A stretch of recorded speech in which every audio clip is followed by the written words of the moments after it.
Hello student, आज मैं आपको बाज़ार मूल्य और सामान्य मूल्य में अंतर बताने की कोशिश करूंगी। इससे पहले मैंने आपको समझा दिया था कि what is the importance of time element in the determination of price, कि प्राइस को डिटर्मिनेट करने में टाइम एलिमेंट किस स्टाइल से अपना एक पावरफुल रोल प्ले करता है। तो वहाँ पर हमने दो प्रकार के मूल्य देखे थे, एक था बाज़ार मूल्य और एक था हमारा सामान्य मूल्य। दो प्रकार के मूल्य मार्केट में प्रचलित में रहते हैं, परंतु आम भाषा में हम इन दोनों का एक ही अर्थ समझ लेते हैं। But there is a great difference between the market price and general price. Then what is the difference between then? सबसे फर्स्ट ऑफ ऑल टाइम, समय। सबसे पहला अंतर जो होता है इन दोनों मूल्य में वो समय को लेकर के होता है कि बाज़ार मूल्य जो होता है, किसी भी बाज़ार मूल्य किसी बाज़ार का वह मूल्य होता है जो अति अल्पकाल से संबंधित होता है। ये बहुत कम टाइम पीरियड वाले मार्केट में अवेलेबल रहता है। ऐसी कमोडिटीज़ जिनके ड्यूरेशंस, जिनका टाइम पीरियड बहुत कम होता है, उन वस्तुओं का जो मूल्य होता है वो बाज़ार मूल्य कहलाता है। इट मीन्स बहुत ही शॉर्ट टर्म के लिए मार्केट में ये प्राइस अवेलेबल रहता है, इसमें जो है चेंज होता जाएगा। जबकि सामान्य मूल्य होता है, इसका संबंध एक दीर्घ काल से होता है। ये एक स्पेशल ट्रेंड के अकॉर्डिंग इवेल्युएट कर करके निकाला जाता है। तो सामान्य मूल्य का संबंध दीर्घ काल से होता है, जो लंबे समय तक बाज़ार में प्राय उसी मूल्य पर स्थिर रहने की उसकी जो है चेष्टा होती है, या उसका रिजल्ट जो होता है कि वो एक लंबे समय तक वहीं पर स्टेबल रहता है। उसके बाद आता है नेचर या प्रकृति। बाजार मूल्य किसी समय विशेष में बाजार के वास्तविक प्रचलित मूल्य को कहते हैं, कि रियल में जो प्राइस उस पर्टिकुलर कमोडिटी का मार्केट में अवेलेबल है, जिसके बिहाफ पर ट्रांजेक्शन्स हो रहे हैं रिसेंट टाइम में, वस्तुओं और सेवाओं का लेन देन हो रहा है रिसेंट टाइम में, एटलीस्ट वही उस समय विशेष का बाजार मूल्य कहलाया जाएगा।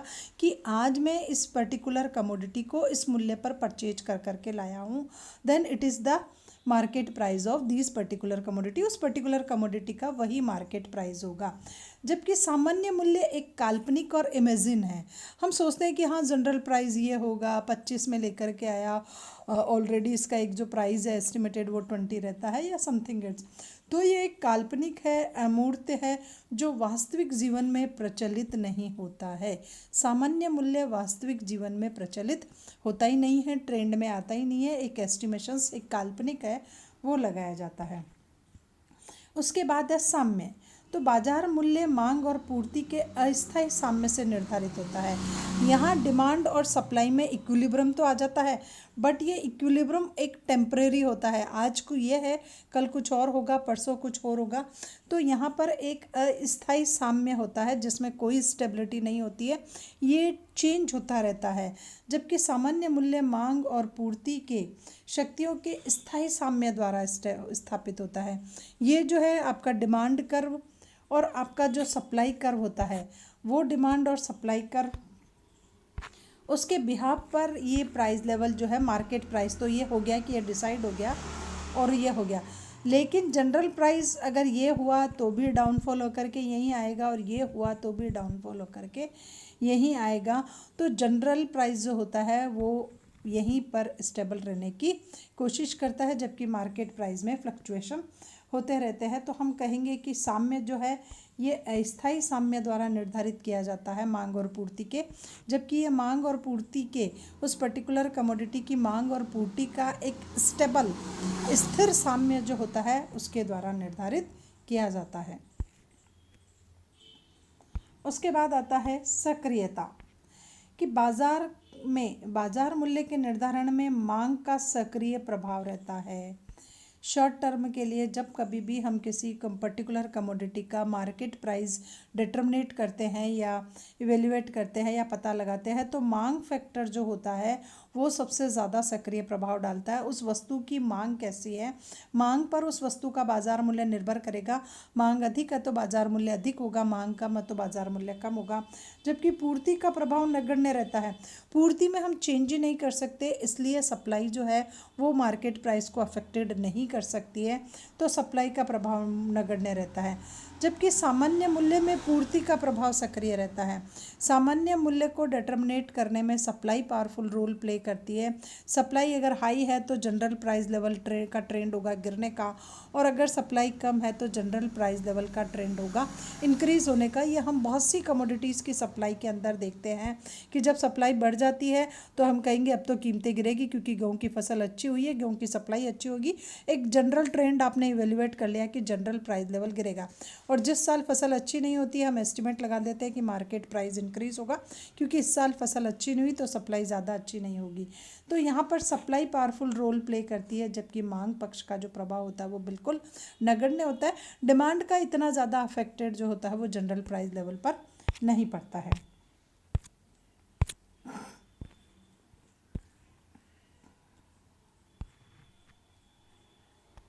उसके बाद आता है लागत।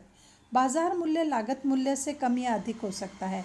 इट में बी पॉसिबल कि कोई भी प्रोड्यूसर जब मार्केट प्राइस डिटर्मिनेट करता है तो वो कभी कभी क्या करता है कि इस स्टाइल के हमारे कोस्ट कर्व होते हैं, तो ये हमारी एसी है, एमसी है, तो एसी में वो एवीसी तक भी प्राइस को एक्सेप्ट कर लेगा कि अगर एवरेज वेरिएबल कॉस्ट मिल रही है तो भी प्राइस चलेगा उसका, यहाँ तक भी।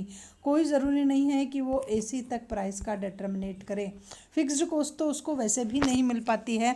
तो यहाँ पर ये पॉसिबिलिटी होती है कि मार्केट प्राइस में एवरेज वेरिएबल कॉस्ट को ही अडेप्ट कर लिया जाए और उसके अकॉर्डिंग ही प्राइस को लेने की कोशिश की जाए। तो बाज़ार मूल्य जो होता है वो लागत से कम भी हो सकता है और लागत से अधिक भी हो सकता है। कभी आप इसको लागत से ज़्यादा भी ले सकते हो जब डिमांड ज़्यादा होती है, और कभी आप इसको लागत से कम भी ले सकते हो जब मांग नहीं होती है, तो आप फिक्स्ड कॉस्ट को जो है वो नेग्लेक्ट कर देते हो। जबकि सामान्य मूल्य सदैव उत्पादन लागत के बराबर होता है, लेकिन जनरल प्राइस लेवल का ट्रेंड जो होता है it is equal to your average cost. जो भी आपकी सामान्य लागत होती है उस लागत के बराबर ही होगा, ना तो हम लागत से ज़्यादा लेते हैं ना हम लागत से कम लेते हैं। लागत से ज़्यादा लेने पर क्या होता है ये मैंने आपको बता दिया कि अगर आपने कॉस्ट से ज़्यादा लिया तो आपका प्रॉफिट ज़्यादा हो रहा है, और प्रॉफिट ज़्यादा हो रहा है इट मीन्स क्या है कि आपके यहाँ फर्मों की संख्या बहुत ज़्यादा आ रही है। यहाँ प्राइस का डिटर्मिनेट हुआ, अब आप ले ये वाला प्राइस रहे ऊपर वाला, तो उससे क्या हो रहा है कि कॉस्ट इतनी और ये प्रॉफिट की वजह से बहुत सारी नई फर्मों का प्रवेश होगा, फिर आपका प्राइस गिर जाएगा। और अगर आप कम ले रहे हो तो फर्में बाहर निकल जाएगी, आपका प्राइस वापस वैसा का वैसा हो जाएगा। तो यहाँ पर हमेशा उत्पादन लागत के बराबर ही आपको प्राइस मिलेगा। उसके बाद है परिवर्तन। बाजार मूल्य में निरंतर उतार चढ़ाव होता है, डेली फ्लक्चुएशन होता है, ये चेंजेस होता रहता है। मार्केट प्राइस जो है वो कंटिन्यूस फ्लक्चुएट होता है। मार्केट प्राइस का ट्रेंड इस स्टाइल का होता है, जबकि जनरल प्राइस लेवल का ट्रेंड इस स्टाइल का होता है। सामान्य मूल्य अपेक्षाकृत स्थायित्व रहता है, ये ऑलमोस्ट स्टेबल रहने की कोशिश करता है। एक पॉइंट ऑफ व्यू पर चढ़ता चढ़ता धीरे धीरे आगे की ओर बढ़ता है। अब आता है वस्तु की प्रकृति, कि बाजार मूल्य प्रत्येक प्रकार की वस्तु का होगा। एवरी टाइप ऑफ कमोडिटीज़ जिसका हमारी कंट्री में प्रोडक्शन होता है उनका मार्केट प्राइस होगा ही, चाहे वो पुनर्उत्पादनीय हो चाहे निरुत्पादनीय हो, एक बार उत्पादन के बाद दोबारा उत्पादन कर रहे हो, एक ही बार उत्पादन करने वाली हो, मार्केट प्राइस ज़रूर होगा। जबकि सामान्य मूल्य पुनरुत्पादनीय वस्तुओं का ही होता है, निरुत्पादनीय वस्तुओं का सामान्य मूल्य नहीं होता है। तो ये भी डिफरेंस है कि ये बाजार मूल्य किस प्रकार की वस्तुओं का होता है। उसके बाद है पूर्ति। बाजार मूल्य में पूर्ति निश्चित और स्थिर रहती है। जब कभी भी मार्केट प्राइस का डिटर्मिनेशन किया जाता है तो मार्केट प्राइस में हमारी जो सप्लाई की कंडीशन होती है तो सप्लाई इस स्टाइल से रहता है, और फिर मार्केट प्राइस का डिटर्मिनेशन में डिमांड का जो होता है वो पावरफुल रोल होता है। सप्लाई इस प्रकार आपकी स्थिर रहती है। तो बाजार में पूर्ति का वक्र जो है वो निश्चित और स्थिर रहता है, मांग ही चेंज होकर के करती है। जबकि सामान्य मूल्य में पूर्ति की मात्रा मांग के अनुरूप परिवर्तनशील होती है। यहाँ हम सप्लाई में जो चेंज करते हैं it is according to demand. अगर डिमांड ज़्यादा है तो हम भी सप्लाई ज़्यादा करते हैं, और अगर डिमांड लोअर है तो फिर हम सप्लाई को भी लोअर करने की कोशिश करते हैं। तो यहाँ पर जो भी चेंजेस किए जाएंगे वो अकॉर्डिंग टू डिमांड किए जाएंगे। सामान्य मूल्य में पूर्ति की मात्रा मांग के अनुरूप परिवर्तनशील मानी जाती है। सप्लाई में हम वैसे ही चेंज करते हैं जैसे डिमांड में चेंज हो गया। उसके बाद है संबंध। इन दोनों में संबंध क्या है, तो बाजार मूल्य सदैव सामान्य मूल्य के बराबर होने की प्रवृत्ति रखता है। मार्केट प्राइस हमेशा ये कोशिश करता है कि वो एक जनरल प्राइस के बिल्कुल बराबर रहे या वो सामान्य मूल्य के इर्द गिर्द ही चक्कर काटता रहता है। जैसा कि मैंने आपको बताया था अभी उसके ग्राफिकल प्रेजेंटेशन से कि इस स्टाइल से होता है। ये हमारा है जनरल प्राइस और ये मार्केट प्राइस, ये इसके आसपास ही घूमता रहता है और ये हमारा एक जनरल प्राइस होता है। तो बाज़ार मूल्य हमेशा इसके पास गया, ऊपर गया, फिर वापस आया, फिर गया, फिर आया, फिर गया। तो ये मार्केट प्राइस हमेशा बाज़ार मूल्य के बराबर होने की प्रवृत्ति रखता है, उसी के इर्द गिर्द चक्कर काटता रहता है। जबकि सामान्य मूल्य का ये होता है कि ये बाज़ार मूल्य को अपनी ओर खींचता है।